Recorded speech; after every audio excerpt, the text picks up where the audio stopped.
Hey guys, it's Rebecca Oberstadt, and I'm actually sitting in my room right now, in front of my closet. And I figured I would just, I don't know, come in here and like film in a different location for once. I just did a live stream makeup look with my September Shop My Stash. What is it, like September 6th right now? Anyways,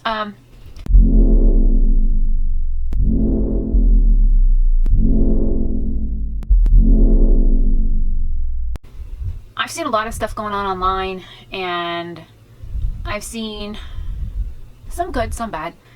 But with this being my birthday month, and I was talking to my friend Jason last night, it really kind of got me thinking, and I think a lot. I think a lot. But, like, I think it's hard for people to not think about these things and instinctively not think about what they say to people. So I figured I would come on here and just talk about a few subjects that affect women that I know or that I have had done to me. And if it affects men, I'm unsure of those things because men usually don't talk about that kind of stuff. And I don't really have any like gay best friends anymore because the last two that I had are now passed on. So I don't really have anybody that's in that kind of area that I'm close with now, and I really don't go out much, and so I don't go and make, you know, new friends. The people that I know are like people that I've known for 20 years.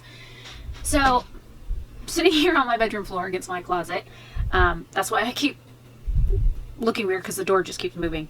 But one of the things that I see a lot, and it shouldn't happen, I know it does, I don't understand why it does, but talking about somebody's appearance and what you think about their appearance. Now, saying somebody is pretty is one thing. Saying somebody looks great is also a good thing. But telling somebody that they're fat, or they're too thin, or they have cottage cheese legs, or back dimples, which I have back dimples right above my butt. I got one on either side. Some people think they're cute, some people think they're disgusting, some people call me a fat ass for it.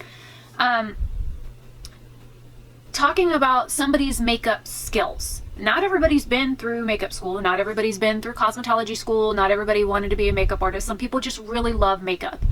But talking about somebody, their appearance, aspects of their appearance, things like that in a negative way, believe it or not, really does affect the person, and it causes them to mull those thoughts over in their head, and they think about it and they dwell on it, and it brings their self-esteem down. Some people fight with anxiety and depression and other things that we don't know what's going on in their lives unless you see them on a day-to-day basis.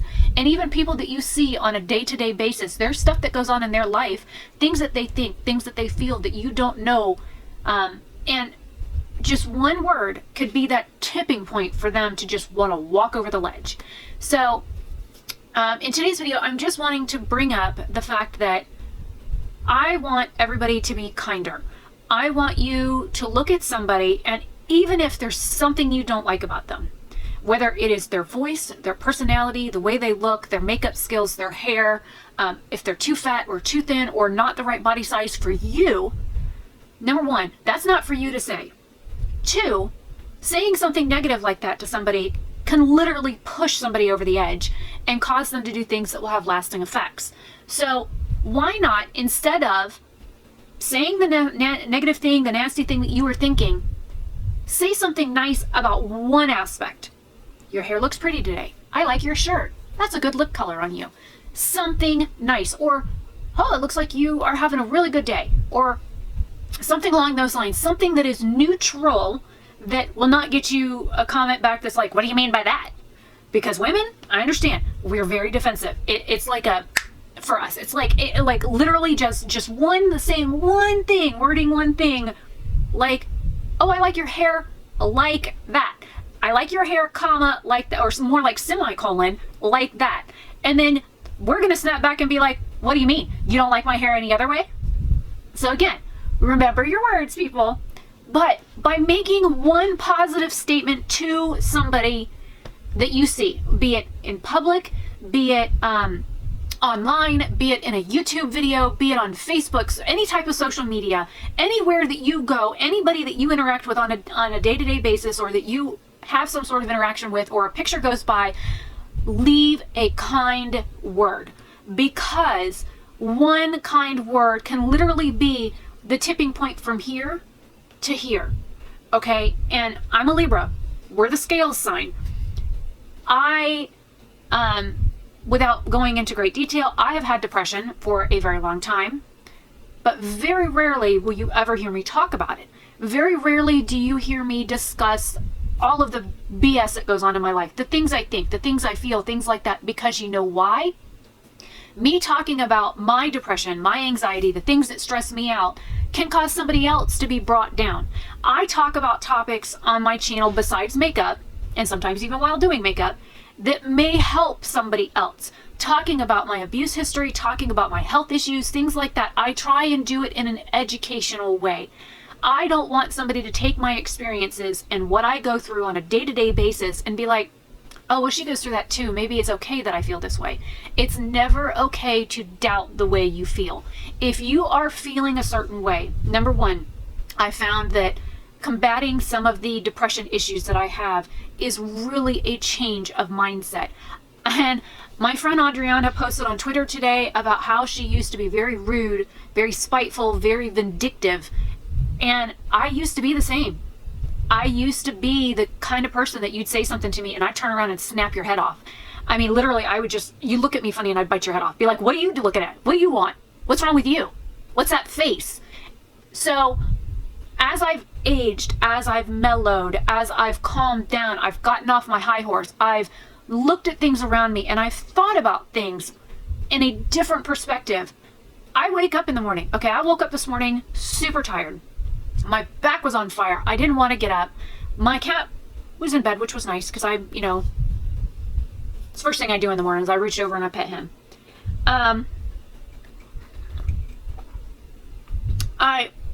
I could have thought about how bad I had to go pee, how tired I was, how I wanted to just roll over and go back to sleep. Oh my God, I've got all these things I've got to do, which I do. They're all realistic thoughts. Instead, reached over and pet my cat like I do every morning when I wake up, or day or afternoon, or whenever I wake up. Waking up is a bonus, people. Waking up is a bonus. For those that have never had your heart stop, waking up is always a bonus, because for those of us who have had some sort of traumatic injury where, like my friend Amanda's had a brain injury, she just suffered from blood clots in her sinus cavity and her sinus veins that could have easily killed her had they been in an artery, not a vein. Somebody like me who's had a heart attack that has literally had their heart stop working.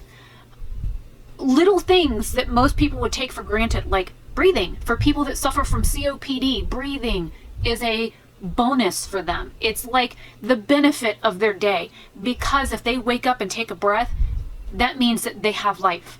And just those one little minor things can change their perspective of the day. So what I did this morning when I got up is I leave my window open, and I will show a shot of that after I get done. I'll insert a clip.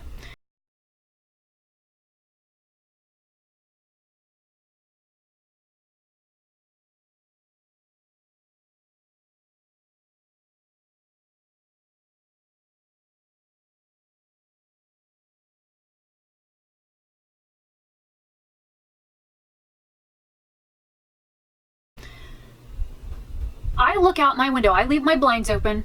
I looked out my window like I do every morning, and I look at how beautiful the sky is. I don't care if it's raining. I don't care if it's cloudy and overcast. I don't care if the sun is shining. I don't care if it's 30 degrees or 110 degrees outside.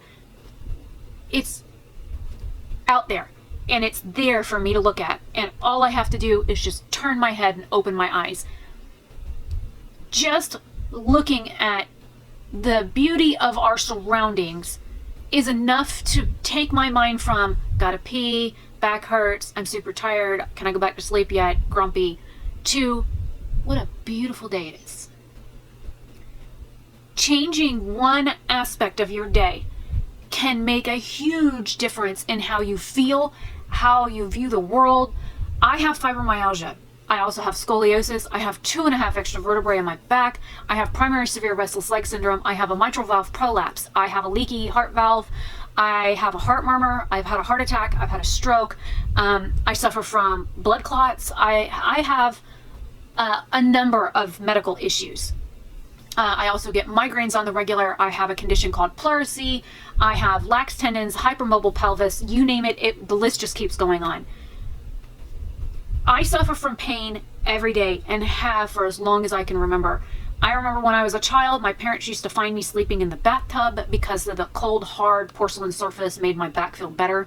They'd find me sleeping on the tile floor in the kitchen. They would find me sleeping on Hello? My leg just started doing one of its things. They would find me sleeping in some of the strangest places, and most people would look at it and be like, oh, that looks uncomfortable. Like cats. Can you just stop shaking for a minute? Thank you. On a day-to-day basis, my body betrays me. It does. But I used to, before my heart attack, my mindset was a lot different. I was super depressed. I didn't want to shower. I didn't want to eat. I didn't want to get out of bed. I didn't want to wash laundry. I didn't want to do life. And after my heart attack, I mean, I know when I'm going to die. I know how I'm going to die. I've known since I was little how I'm going to die. So that's never bothered me. I didn't think I was going to die. That thought never crossed my mind. But my leg is just jumping to its own tune. It's like it hears music. It's literally just sitting here shaking. So if you see me shaking, that's why it's my leg. But like, after my heart attack, it was frustrating because I couldn't walk. I couldn't do this. Doing this was something I couldn't do. Doing this, just the simple act of holding something, was beyond my grasp. I couldn't grab anything for like the first year. I couldn't walk for almost a year and a half after my episode. I couldn't take care of myself. My daughter used to wash my hair. And I was depressed. I was sad. I was hopeless. And my daughter, I was sitting in the bathtub one day crying, and my daughter was just rubbing my back. And she's like, "It's okay, Mommy. It's gonna be okay." And when your 4-year-old is telling you that everything's going to be okay, you really need to look at your life, the way you think about things, what you're teaching your children, if you have them or if you don't. I'm just using this as a personal example. They see the world with such vigor and such a love and such openness, and it's refreshing. You see a bunch of kids playing on the playground and they're just kids. They don't see brown, yellow, black, gray, purple, pink. They don't see that. They see kind, loving, generous, open, inquisitive, curious. They see that from one child to the next. They don't see what we see as adults or even as preteens or young adults. They don't see the things that we do because their eyes are fresh and open and accepting. So why can't we be more like children in the aspects of giving and caring and loving and openness and blunt mouths? Because when I was growing up, they had that show, and I won't mention his name because he's a very controversial subject, but the darndest thing kids say, and it really is accurate because they say what is on their mind. And they don't mean it to be hurtful, but like, if we could take a small portion of us as a small child and bring that into our adult lives, just changing the way we think, viewing things from a child's perspective can change the way we live our lives. I went to bed that night thinking, what's wrong with me? That my daughter has to tell me everything's going to be okay, because Mommy had just got home from the hospital. She had had a 2-week stint in the hospital for seizure testing. Mommy was hooked up to all these wires that are scary looking and was in all these different machines that were scary looking. And she couldn't stay with me at the hospital. So it was bad that she had to go through those things. But I think the next day when I woke up, it was like, a wake-up call for me because it changed the way I saw things. And today, I can honestly tell you, do I still have depression? Probably. Do I fight for life every day? I certainly do. I do things that make me happy. Very rarely am I bored. If I'm bored, there's a problem. I've always got something to do. Like behind the camera, there's a huge pile of laundry because I just emptied my entire laundry basket on the bed. So I've got sheets to fold. I made sure I washed laundry before the hurricane got here. You know, the hurricane. I have a hair tickling my leg. But like, I've got all these things that I can do. So why should I be bored? I've got books upon books upon books that I can read. If I get bored with one, I put it down, put a bookmark in it, and I pick up another one. I read a whole bunch of different things. I watch YouTube, I listen to music, I crochet, I play video games. I find things that make me happy. And then if I start to get bored, I get up and I go do something. I wash the laundry, I clean the kitchen, I unload or reload the dishwasher, I sweep the floors, I vacuum, I go outside for a few minutes, I play with the cats.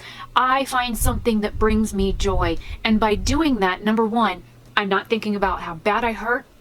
I'm not thinking about my leg that was just twitching because it's really annoying. I don't think about the oncoming headache. I don't think about all the negative things in my life that could be something that's in the forethought of my mind, like something that you immediately go to.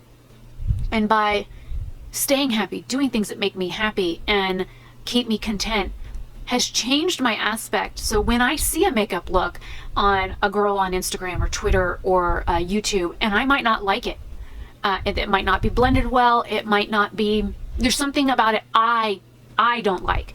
It doesn't give me the right to tell that person, oh, your makeup looks like shit, or do you not know how to blend? I look at, oh, that's a pretty color combination, or I like your hair today, or that's a really pretty shirt. Because I'm sure they get those comments like, oh, you don't know how to blend, or who are you trying to kid with that makeup look, or where'd you learn how to apply makeup? Those little snide comments eat at people, and it causes them to regress into themselves and doubt themselves and feel down. And it causes them to, in turn, go to the next person and be ugly to that person and say something rude or negative or derogatory. So instead of putting another person down, post something positive. Try to spread positive energy. Spreading negativity catches on like wildfire. You get one twig burning, one twig, and you drop it and it goes whoosh, and it's over, because it goes from that person to that person to that person, and it multiplies, and it's awful. And if you say something about it, then they all go, well, who the hell are you? And now you've got all these little burning twigs attacking you for saying, well, I like her eye makeup. So now you've got all of these people mad at you because you like it and they don't.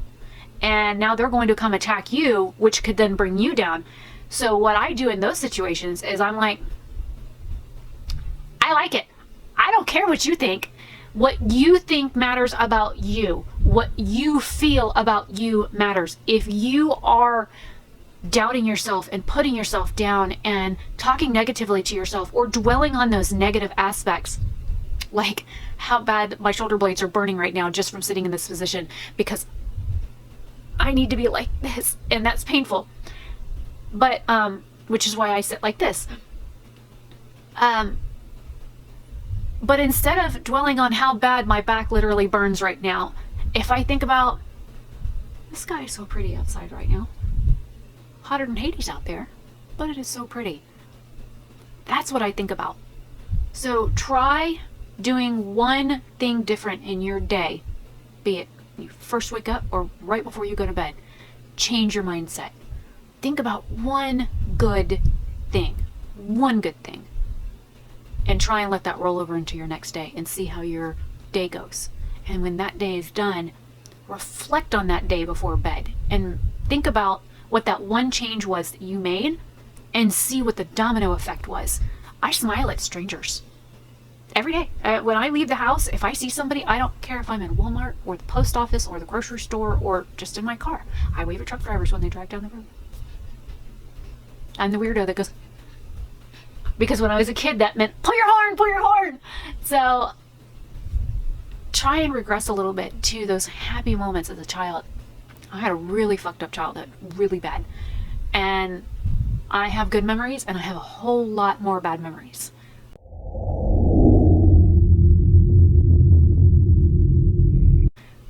But trying to remember the good might just outweigh the bad.